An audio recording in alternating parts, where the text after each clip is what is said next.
আসসালামু আলাইকুম সবাইকে। চলেন অনেকদিন পর একটা রেসিপির ভিডিও করে ফেলা যাক, একটা রেসিপি শেয়ার করা যাক, তাও আবার থাইল্যান্ডের বিখ্যাত রেসিপি। আমি তো নাম বলতেই ভুলে গেলাম। এটার নাম হলো স্টাফ ম্যাঙ্গো স্যান্ডউইচ। এটা করতে কি কি লাগবে চলেন দেখে নিই। ফার্স্টে কিন্তু আমি দেখিয়ে দিলাম ব্রেড লাগবে। একটু বড় সাইজের ব্রেড নেওয়ার চেষ্টা করবেন। আপনারা ব্রাউন ব্রেড, হোয়াইট ব্রেড দুইটা দিয়েই কিন্তু ট্রাই করতে পারেন, কিন্তু হোয়াইট ব্রেডটা দিয়ে বেশি টেস্ট লাগে। আর লাগবে আম, চেষ্টা করবেন একদম মিষ্টি আম নেওয়ার জন্য। আমি এটা আম্রপালি আম নিয়েছি, মিষ্টিই ছিল, কিন্তু একটা একটু পরিমাণ টক ছিল, কিন্তু খারাপ লাগেনি। ক্রিমটা যেহেতু মিষ্টি থাকে সেজন্য অনেক ভালো লাগে। আর লাগবে হলো হুইপড ক্রিম। আপনারা যে কোনো ব্র্যান্ডের হুইপড ক্রিমই ব্যবহার করতে পারেন, আমি ট্রপিক্যালের এটা ইউজ করেছি। আর এখন আমি ব্রেডের চারপাশে যে ব্রাউন অংশটা ওইটা কেটে নিচ্ছি। এটা কেটে নিতেই হবে কারণ এটা রাখা যাবে না টোটালি, আর ওটাও কিন্তু ফেলা যাবে না। ওইটা দিয়ে কিন্তু আমি ব্রেড ক্রাম্ব বানিয়ে নিতে পারবো। আর এখানে 1/3 কাপ করে আমি 2বার নিয়েছি এখানে ক্রিম। আমার এতটুকুই লেগেছে, এতটুকুতেই আমার পারফেক্ট হয়েছে আমি যতটুকু বানাতে চাইছি।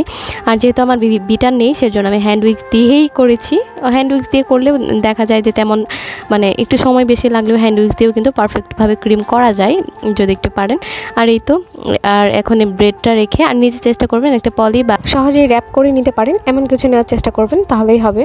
কারণ এটা কিন্তু ফ্রিজ আপ ছাড়া আপনার খেতে পারবেন না, মানে খেতে পারবেন না বলতে টেস্ট লাগবে না, টেস্ট আসবে না প্রপার। এটা যখন আমি করছিলাম আমার ছোটোবেলার কথা মনে হচ্ছিল, ঠিক এইভাবে আমরা জ্যাম জেলি লাগিয়ে খেতাম, অনেক মনে পড়ছিল। এখন বড় হওয়ার সাথে সাথে সব কিছুই মানে কেমন জানি হয়ে গেছে, কিছুই মানে আগের দিনে খাওয়া হয় না, করা হয় না। ব্রেড আনলে তো এখন জেলি আনাই হয় না।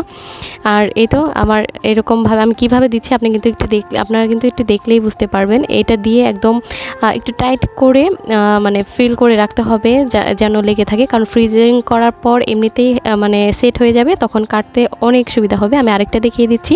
ফার্স্টে ব্রেডের উপর 1 লেয়ার ক্রিম দিয়ে দিবেন। চেষ্টা করবেন একটু মোটা করে ক্রিমটা দেওয়ার জন্য। ক্রিম যত বেশি হবে খেতে তত পরিমাণ ভালো লাগবে।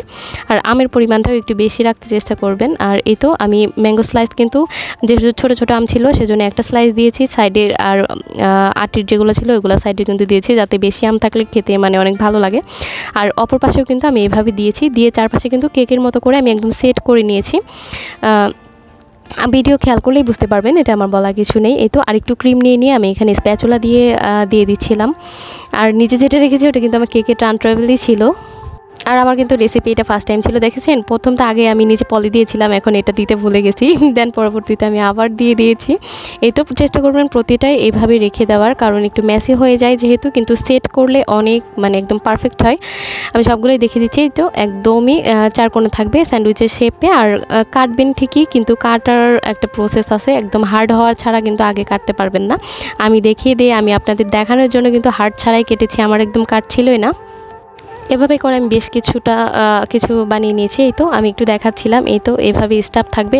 ক্রিমটা যদি এখন সেট থাকতো তাহলে কিন্তু একদম সুন্দরভাবে দেখা যেত। আমি কিন্তু ফার্স্টেই দেখিয়ে দিলাম যে সেট থাকলে কেমন দেখায়। এই যে এখনও দেখাচ্ছি, এটা কিন্তু অনেক টেস্ট। যদি না খেয়ে থাকেন অবশ্যই একবার ট্রাই করে জানাবেন। আর কে কে ট্রাই করেছেন অবশ্যই জানাবেন। ধন্যবাদ।